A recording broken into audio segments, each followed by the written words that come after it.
Ity programa manaraka ity dia novidinina manam-piara-miasa amin'ny ministera Joyce Meyer.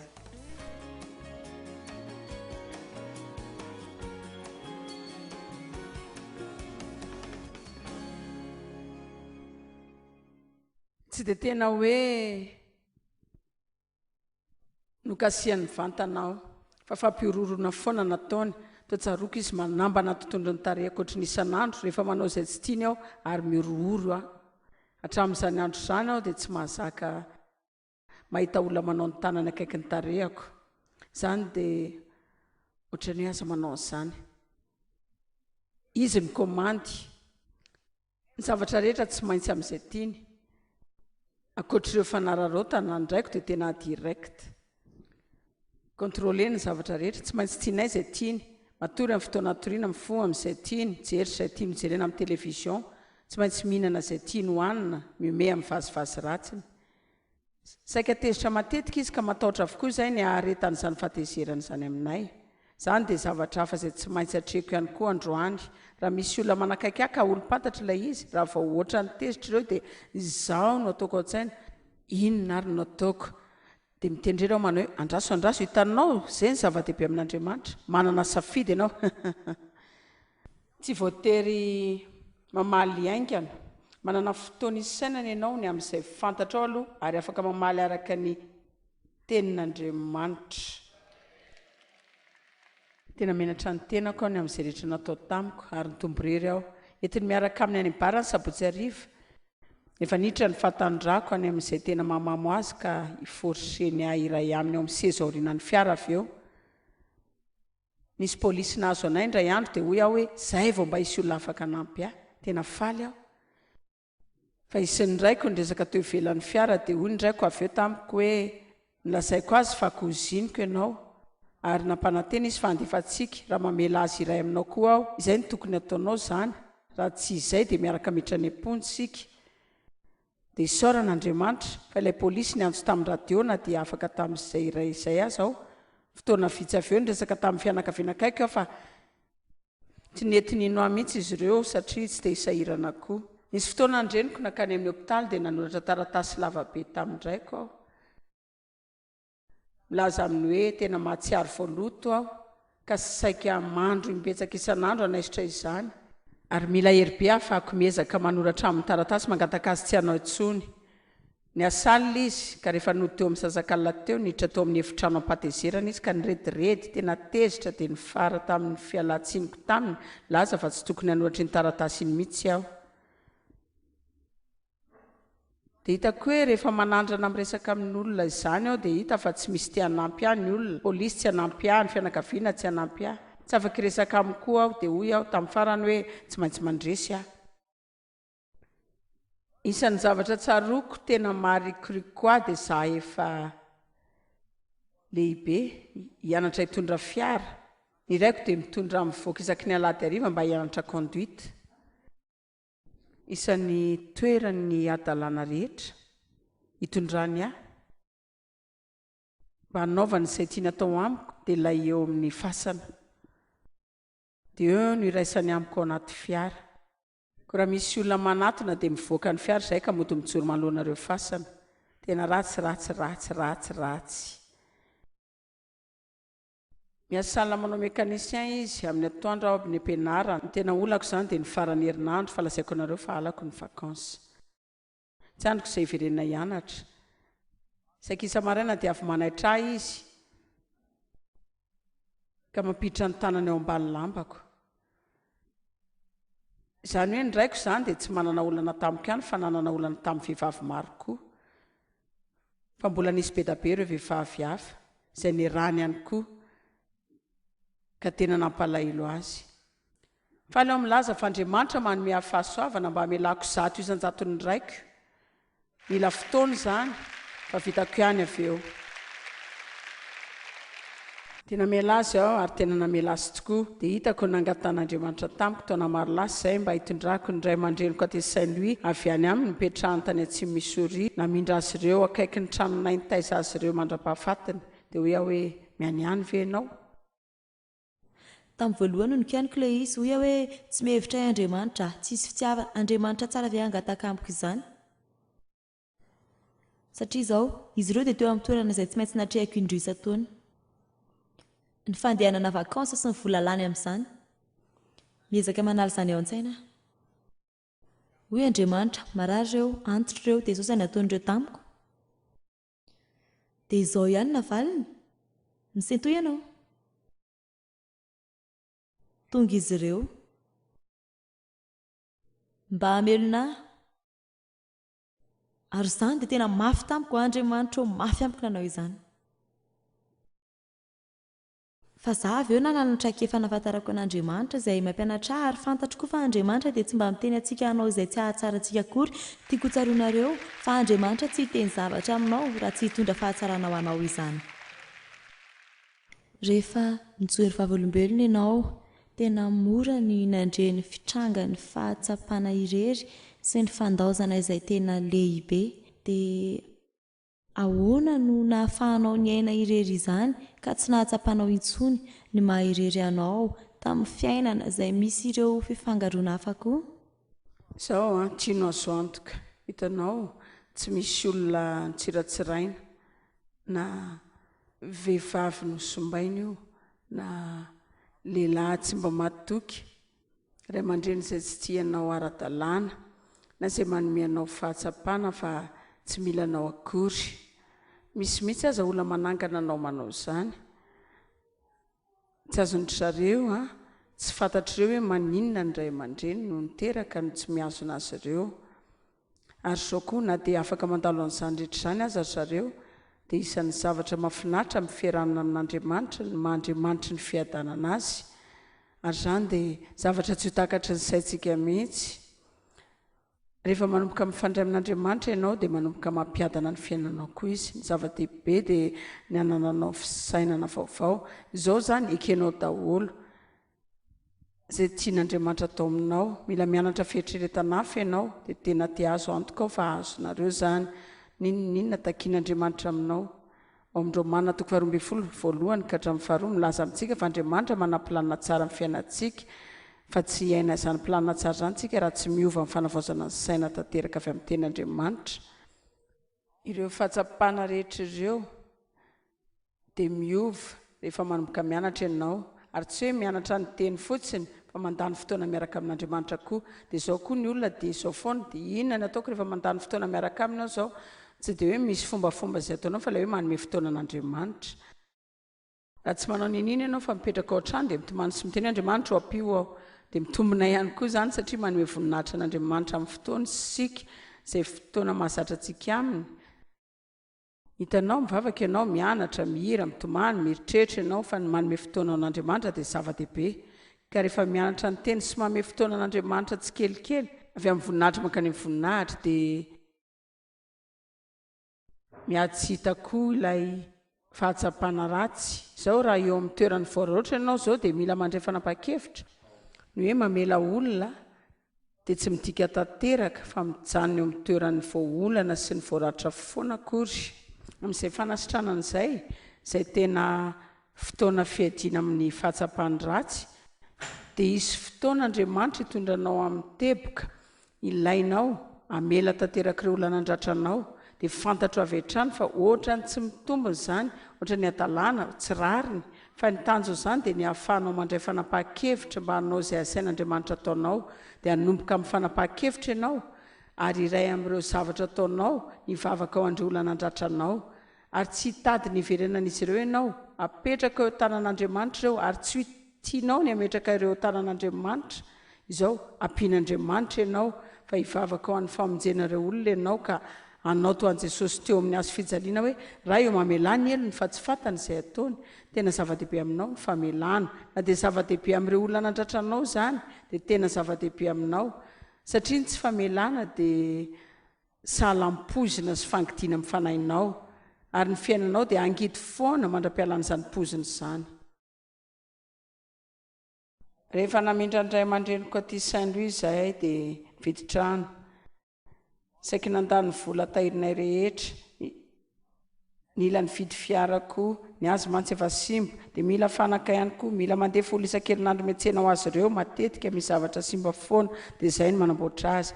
Ny akanjo rehetra ny vidinay, lasa ny 3 taona dia hita tsy nisy fiovanakory teo amin'ny dadako. Fa tamin'izay koa ny fotoana nanandramana ny am-piangonana indraindray niaraka taminay, fa izy dia mbola ohatran'ny taloha ihany. Fa indray taom-baovao izay natsondreniko ka nilazany fa miantso anao ny rainao te hiresaka aminao no izy, tsy haiko izay nahazo azy tao fa efa 3 herinandro ny tomanina izy. Ondreniko fantatra ihany fa aleo ianao makany mihitsy. Dia tevizao no nakany dia jery ahy izy ary nanomboka ny tomasy ny teny hoe mifona aminao amin'izay rehetra nataoko anao. Ary hoy izy tena naniry ny laza zavatra nandritry ny 3 taona fa tsy navita mihitsy, tsy sa mihitsy any laza. Dia nijery ny devy izy ka nanao hoe fantatro fa ny akamaroany lehilahy amin'ny toeranao dia namono ahy, fa tsy nataonao izany fa tsotra tamiko ianao. Fa ny raiko ankoatr'izany nandrain'i Jesosy tamin'io andro io vita batisa izy 10 andro taoriana izay. Amen. Dia maty izy 3 taona lasa izay fa izao niova izany lehilahy izany. Izany hoe tena niova tsara izy. Lasa afaka manoroka azy eo amin'ny tarehy tsy amin'ny tahotra aho. Tena lasa fahazarana hafahafa. Taiz'Andriamanitra tamin'izany, dao resana kely 2 minitra. Nateraka indray aho tamin'izao 7 taona. Taloha mba mody mandehandeha any am-piangonana miaraka amin'ny fianakaviana. Rehefa mamangy azy ireo tany Atsimo Missouri ary indraiko dia mbola misotro toaka ihany, fa izy ireo dia manana karazana asa fifoazana isaka ny sabotsy alina, dia tsy haiko mihitsy nalalako fa mila vonjena aho, izany hoe ny ray aman-dreniko nandefa ho any amin'ny sekoly alady loteriana niaraka tamin'ny olona imbetsaka tamin'ny fahazazako, ary efa mba nahafatapatatra n'Andriamanitra aho. Dia hitako hafahafa izany, fa ilay alina everako no any am-piangonana everako ny amonjenahy. Ohatran'izany tanjoko dia nitondra ny kozinina koroa dia hoy aho ho any am-piangonana daholo sika rariva dia ho vonjena avokoa. Dia hoy aho hoe efa nanana evanjelistra tato amiko ihany aho taloha. Fa ilay pastera tsy niantso aho eny amin'ny alitara tamin'io alina io dia diso fanantenana aho. Nefa izany nanana fahasaina ihany tamin'io, netiko ireo kozinina koroa ireo ny fampitatana izay nijery azy dia nidrotsaka ny ranomasy dia hoe vonjenao ve aho? Dia tsaroko izy nanao vavaky ny famonjena. Izy dia nahatsiaro hafahafa, tsy nanao ny antso ny alitara. Nivavaky ny famonjena taminay izy dia hoy aho dia fantatro tokoa fa tamin'izay fotoana izay ny fahotako rehetra dia voafafa. Tena tsaroko ny fahafahako tato amiko. Tsy hoe mila matsapy izany ianao fa reko izany. Na dia izany aza dia tsy misy azoko mihitsy, tsisy fianarana, tsisy horesahana dia tsy adiniko mihitsy izany. Ny andro manaraka dia nangalatra tamin'ny fangalam-pery aho. Lohako miankina amin'ny Maison Blanche amin'ny bebenay, ka rehefa niafina ny kozinako dia tsy nahatra afaka panahy fa nangalatra. Dia ohatray mihitsy ny devoly, tamin'izay hoy izy hoe very ny famonjenao. Dia nino an'izany aho hatramin'ny 20 taonako. Vavaka ao andraiko mba ho faty aho fa tsy nitrangy izany, vavaka ao andreniko andao azy fa tsy nitrangy izany, vavaka any amelany rery ahy fa tsy nitrangy izany. Maninona ny tsy nampian'Andriamanitra ny vavaka ao nanontany azy izany ilay zaza tsy manatsiny voaolana. Izao fantatrao tsy nahazo valy izany rehetra izany aho lazaiko anao fa tamin'ny finoana no azoko izany izao. Izany natonga ny soratra masina ny zaraiko tamin'ny alina fa amin'ny finoana no azontsika ny nanamboarana izao tontolo izao. Tsy afaka azavaiko amin'ny eritreritro izany fa fantatro fa navelan'Andriamanitra tao aho fa nomeny hery aho mba handalo izany rehetra izany.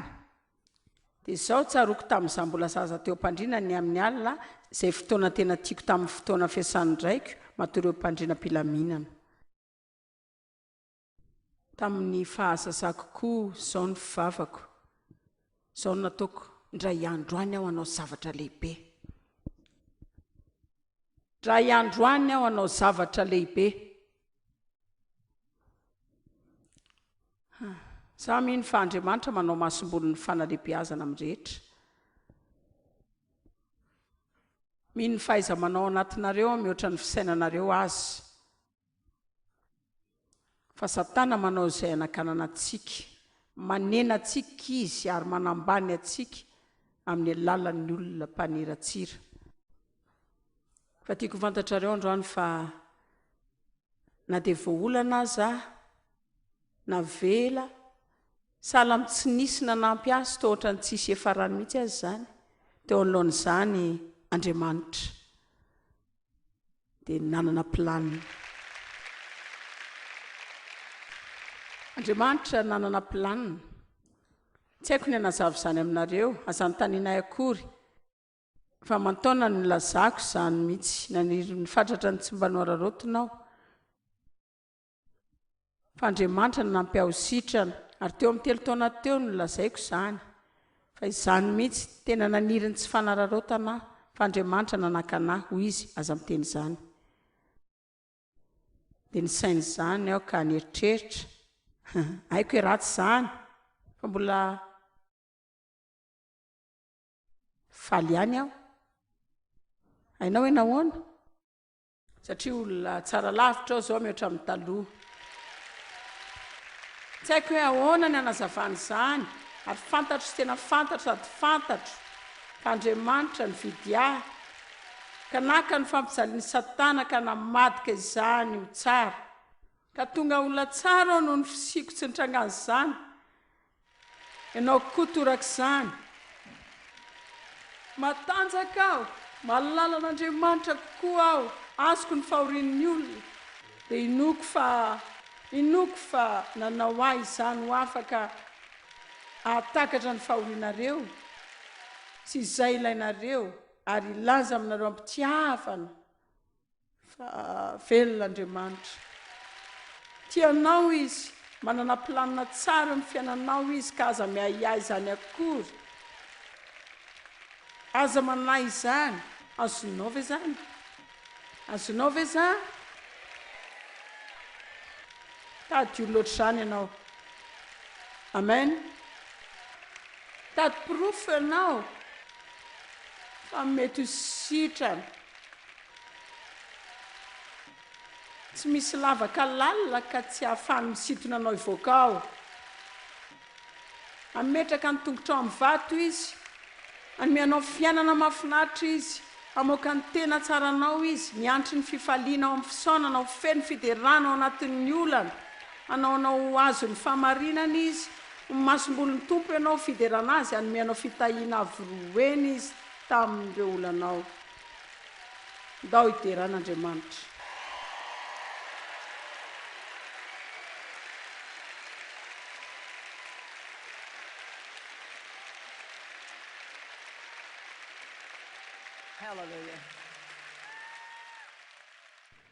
Zao rehefa niaino anao nizaran'ny tantaranao ka na eny fa nisy tamin'ireo nizarainao, torotoro ny fokony amin'ny fiainan'ny fahazazanao, ary hitako ilay vehivavin'Andriamanitra izay ianao ankehitriny sy ny fanasitranana nataon'Andriamanitra.